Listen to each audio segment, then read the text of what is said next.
எல்லாருக்கும் வணக்கம். இந்திய அரசியல் சாசனம் நம்ம தமிழ்நாட்டில் இருக்கிற எல்லாருக்குமே கொடுத்துருக்கிற உரிமையில் ரொம்ப ரொம்ப முக்கியமானது ஓட்டிங் ரைட், வாக்குரிமை. ஒரு மனுஷன் உயிரோடு இருக்கான்றதுக்கு அடையாளமாக இருக்கிறதுல அவனோட ஓட்டுரிமை ரொம்ப முக்கியம். அதனால தான் voting is not only our right but also our life. ஒரு முக்கியமான விஷயத்தை பற்றி இப்போ நான் உங்ககிட்ட ஷேர் பண்ண போகிறேன். இது நான் ஃபஸ்ட்டு கேள்விப்பட்ட உடனே எனக்கே ரொம்ப ஷாக்கிங்காக தான் இருந்தது. இப்போ நான் பேசிகிட்டு இருக்கிற இந்த நேரத்தில் தமிழ்நாட்டில் இருக்கிற நம்ம யாருக்குமே ஓட்டு போடுற உரிமையே இல்லைன்னு சொன்னால் நம்புவீங்களா? நான் நீங்கள் உட்பட யாருக்குமே அது இல்லை. நான் பயமுறுத்துறேன்னு நினைக்காதீங்க, அதுதான் நிஜமும் கூட.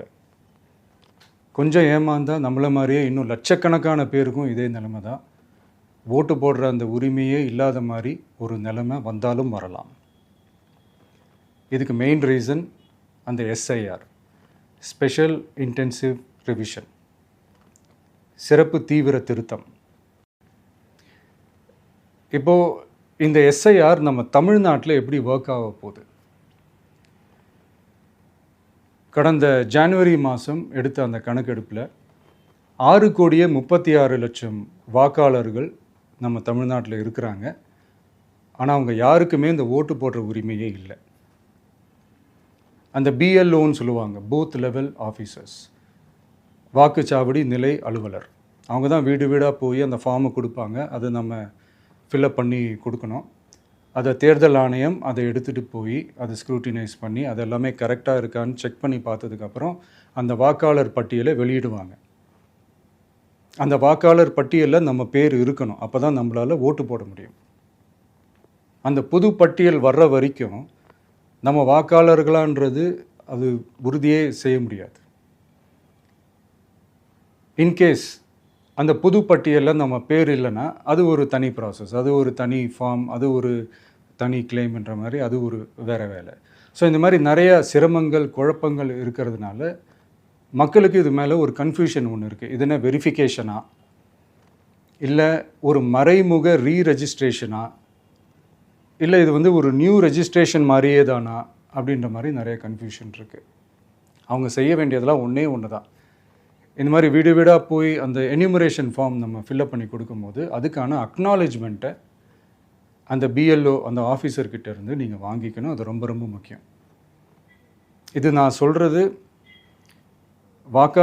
வாக்காளர் பட்டியலில் ஆல்ரெடி உங்கள் பேர் இருக்கிறவங்களுக்கு நான் சொல்கிறேன்.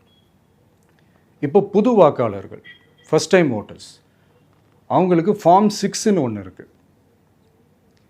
அதை நீங்கள் ஃபில்அப் பண்ணி நீங்கள் உங்கள் ஏரியாவில் இருக்கிற சம்மந்தப்பட்ட அந்த உங்கள் அலுவலகத்தில் நீங்கள் டைரெக்டாகவும் சப்மிட் பண்ணலாம், இல்லை நீங்கள் ஆன்லைன்லேயும் சப்மிட் பண்ணலாம். அப்படி ஆன்லைனில் நீங்கள் சப்மிட் பண்ணிங்கன்னா அதுக்கான ஸ்க்ரீன்ஷாட்டை எடுத்து வச்சுக்கோங்க.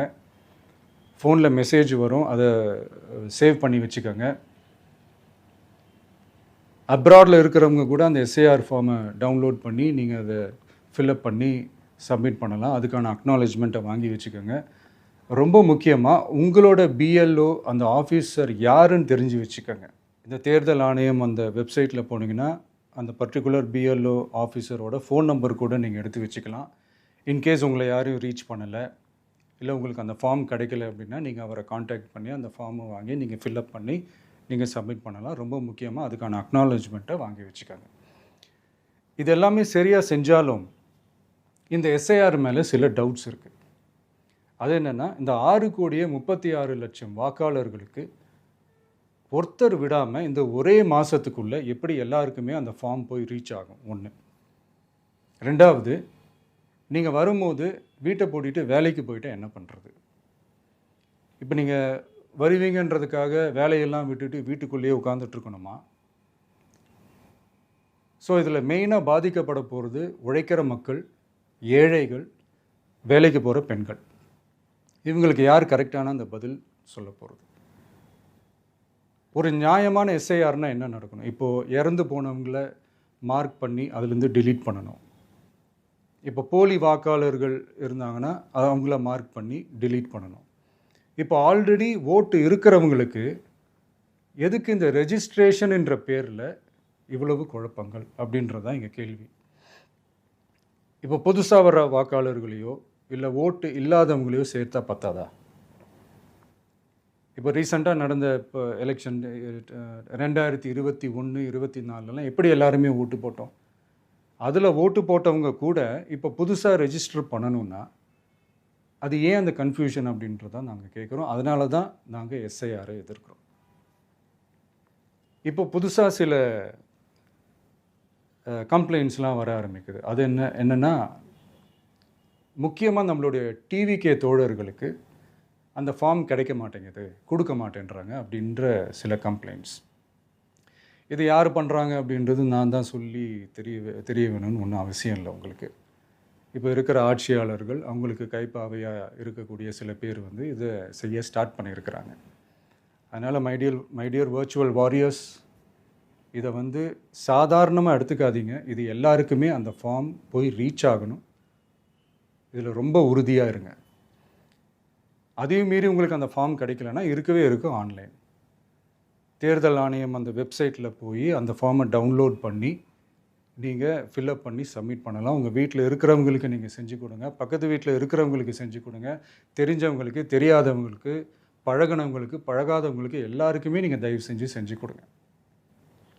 அண்ட் ரொம்ப முக்கியமாக நம்ம ஜென்சி கிட்ஸ், நம்ம ஃபஸ்ட் டைம் ஓட்டர்ஸ், நம்ம புது வாக்காளர்கள், நம்ம நண்பா நண்பிகள், அவங்க ரொம்ப கேர்ஃபுல்லாக இருக்கணும்.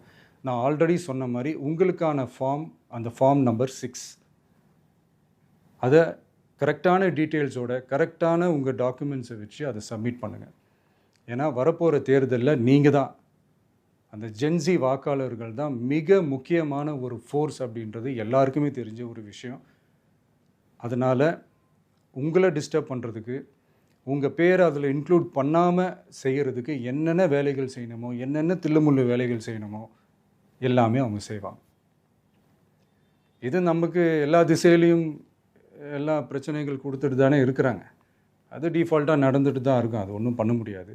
ஸோ அந்த மாதிரி ஓட்டு போடுற விஷயத்துலேயும் அவங்க என்ன உத்தரமராக மாறவா போகிறாங்க? இப்போ நான் சில மீட்டிங்ஸ்லலாம் ரிப்பீட்டடாக ஒரு விஷயம் நான் சொல்கிறேன்ல, 2 பேருக்கு நடுவில் தான் போட்டி அப்படின்ட்டு. அது மேடைக்கு மேடை அவங்க அதை ப்ரூவ் பண்ணிகிட்டு இருக்கிறாங்க. அதனால் தோழர்களே, வரப்போகிற தேர்தலில் நம்ம யாருன்னு காட்டணும், நம்ம பலம் என்னன்னு காட்டணும். அதுக்காக அந்த பலமான, அந்த பவர்ஃபுல்லான ஆயுதத்தை நம்ம கையில் எடுக்கணும். அந்த ஆயுதம் வேறு எதுவுமே இல்லை, ஓட்டு, வாக்கு, ஜனநாயகம். அது இருந்தால் தான் நம்ம அந்த வெற்றியை நோக்கியே நம்மளால் பயணிக்க முடியும். தமிழ்நாடே அந்த வாக்குச்சாவடி முன்னாடி திரண்டு நிற்கணும். அதை பார்த்துட்டு தமிழ்நாடே தமிழக வெற்றி கழகமா இல்லை தமிழக வெற்றி கழகம் தான் தமிழ்நாடா அப்படின்ற மாதிரி இருக்கணும்.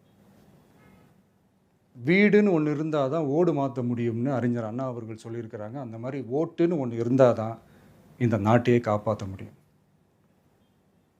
அப்புறம் இன்னொரு முக்கியமான விஷயம், அந்த எனிமரேஷன் ஃபார்ம் நீங்கள் ஆன்லைனில் நீங்கள் ஃபில்அப் பண்ணும்போது அதில் ஒரு சில ப்ராப்ளம்ஸ் வர்றதுக்கு வாய்ப்பு இருக்குது. அது உங்களுடைய ஓட்டர் ஐடியில் இருக்கிற உங்கள் பேரும் ஆதார் கார்டில் இருக்கிற பேரும் அந்த ஸ்பெல்லிங், இனிஷியல்ஸ் எல்லாமே ஒரே மாதிரி இருந்தால் தான் அது அக்செப்ட் ஆகும், இல்லைன்னா அக்செப்ட் ஆகாது. அது கொஞ்சம் கேர்ஃபுல்லாக பண்ணுங்கள். அது கொஞ்சம் யூசர் ஃப்ரெண்ட்லியாக இருக்கலாமேன்னு கேட்டதுக்கு அதெல்லாம் முடியாது, அதுக்கெலாம் வாய்ப்பு இல்லை, அதுக்கெலாம் ஆளுங்க இல்லை, பண்ண முடியாதுன்னு ரிப்ளை பண்ணிட்டாங்க. ஸோ அதனால் மைடியர் டிவிகே தோழர்களே, மைடியர் ஜென்சி படை பலமே, உஷாராக இருங்க, கான்ஃபிடெண்ட்டாக இருங்க, நல்லதே நடக்கும், வெற்றி நிச்சயம். மீண்டும் சந்திக்கும் வரை நன்றி, வணக்கம்.